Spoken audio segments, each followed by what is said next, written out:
On July 25 in Clarksville, Tennessee in the USA, I participated and took my camera to film my entire day and tell my story for Life in a Day 2020, the portrait of my world in a single day.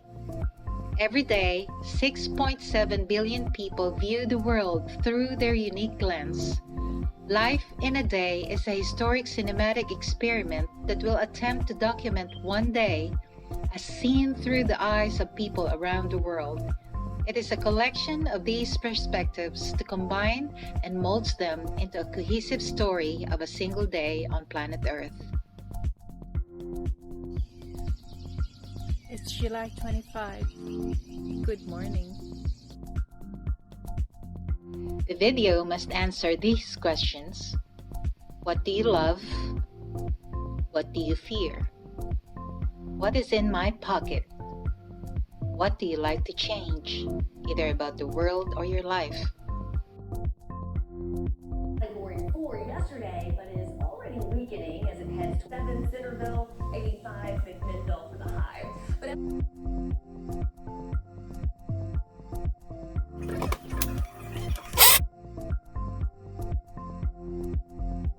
What do you love? I love my God. God and I, time.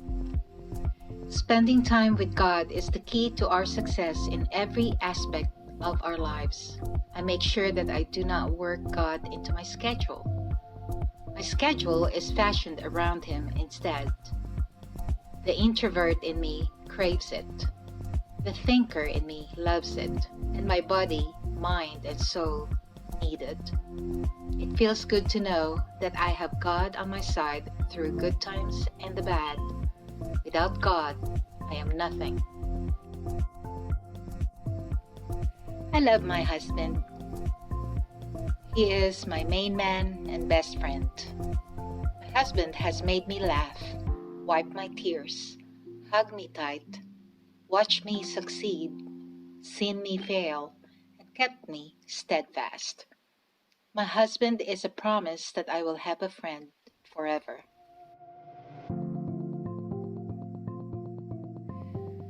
My son, you are loved from the moment you were born, for the little boy you were, for the man you have become, and for the son you will always be.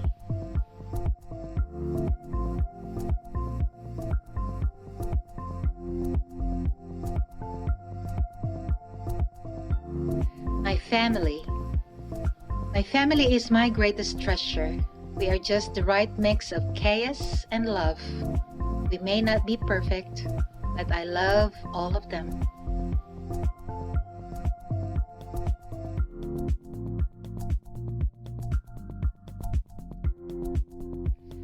My friends. We choose our friends, not our family, and in many ways, the people we bring into our lives intentionally can mean just as much, if not more. My friends help me have life more meaningful and joyful. I never underappreciate the value of a true friend who supports me through thick and thin.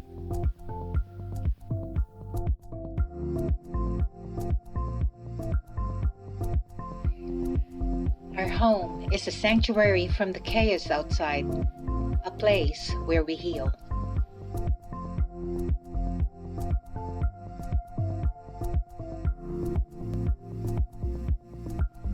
My health. No matter where I am in life, my well-being is my valuable asset and the driving force behind my ability to be in the present. I believe with all my heart that I am worth it.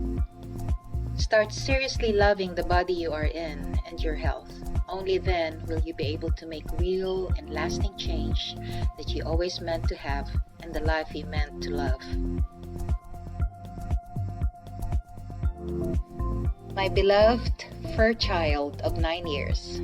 She brings joy in our life every day.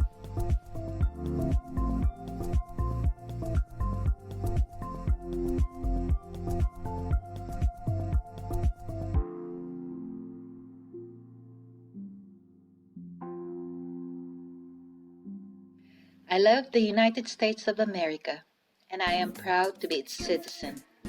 It was 6 years ago since that once-in-a-lifetime experience came about. Taking the oath for the first time validated my feelings about how great this country is. It made me feel proud to be a citizen of a country that is a beacon of democracy, freedom, and justice.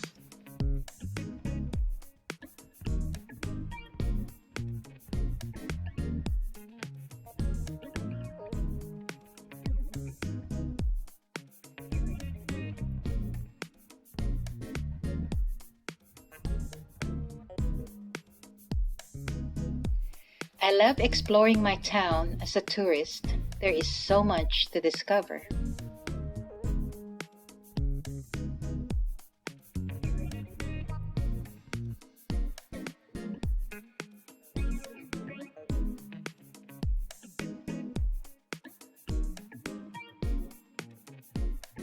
What is in my pocket?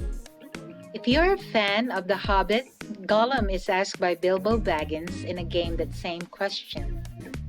Then I'd say the One Ring. Well, this question can have boundless amounts of answers, so I'll give it a try. In my case, I have a mask, a gratitude stone, and a favorite lipstick.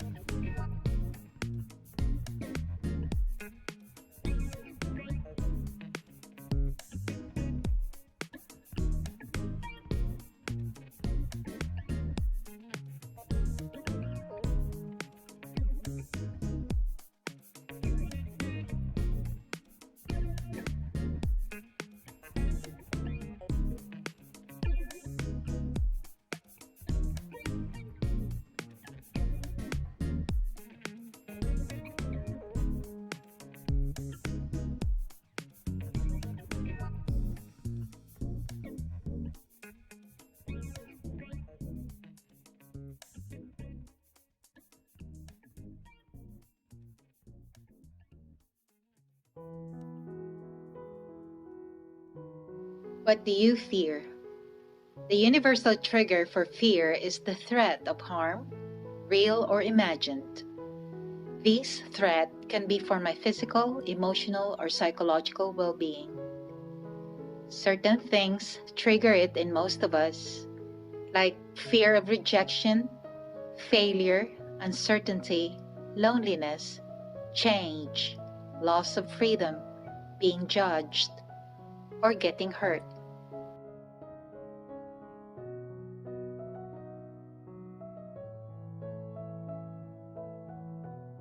As a Jesus follower, I am learning every day to fear nothing because I have the confidence that whatever happens in my life and the world, God is in control.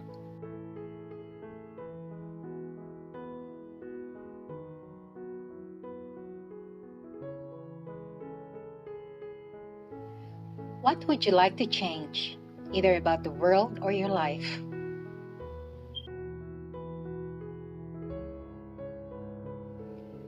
First, if I could change one thing about the world, I would eliminate human greed. Greed is at the center of most of our biggest problems. We have to practice extending kindness and care about others instead of focusing solely on ourselves. Build more relationships outside our small circle that we isolate ourselves. Let us make someone else's day better for a change. The coronavirus offers the Christian community both an opportunity and a list. It gives us places where we can serve the Lord and others, and it will test the extent of our discipleship.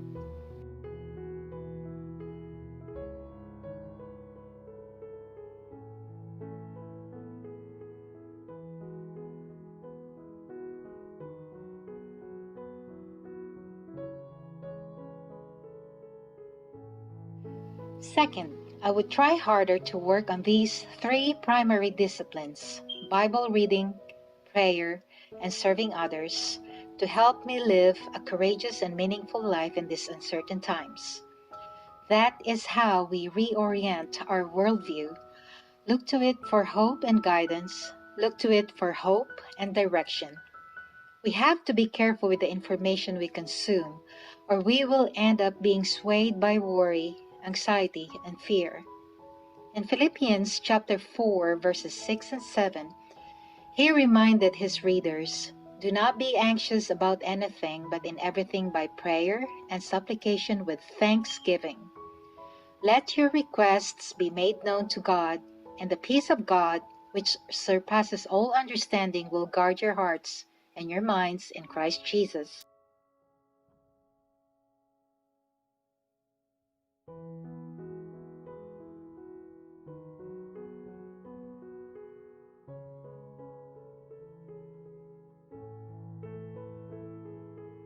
Third, I would like us to change complaining about everything with thanksgiving instead.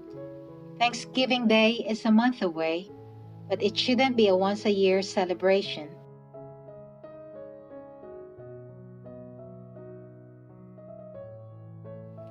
Studies have shown that people who begin their day writing at least 3 things for which they are thankful for to show a remarkable drop in anxiety.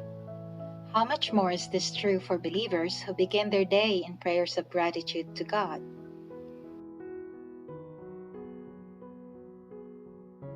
Growing up poor in the Philippines was an experience that I now treasure. It taught me gratitude, perseverance, and positivity. I used to dream about having a life of abundance. Food and money were scarce. Job opportunities were not there even if you're willing to work. Daily tasks like doing the laundry are pretty hard and a lot of work. Laundry means going to the river with your dirty clothes, and drying them means to wring each garment and hang them on a clothesline outside your house. These past experiences had taught me to be grateful when I find myself complaining. How good and faithful God has been. It seems like a simple thing to others, but it's just an example of how we can find good things in our daily lives that we should be thankful for. We can be grateful even while the future is uncertain. Before reading the news update, pray.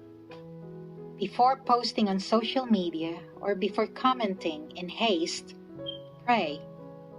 Some of us place our security in the markets, the White House, the courts, or our circumstances. Be notified that our security is in a God who is both powerful, loving, and can be trusted.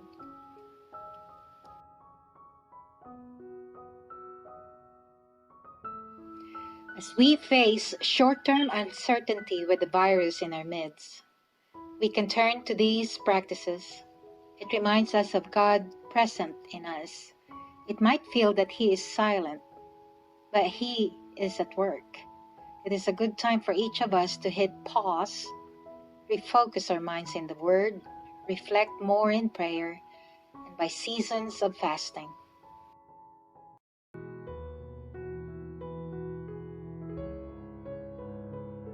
We may find our lives becoming better for it in the middle of dark times, and we may make a better impact in our world than we knew. July 25 may be just another day in my life, but it isn't. Every day is a gift. The only appropriate response is gratefulness. We cultivate that response through the gift of each day that we get to live. We should learn to respond as if each day were the first day or the very last day of our life. Then we will have spent each day of our lives very well.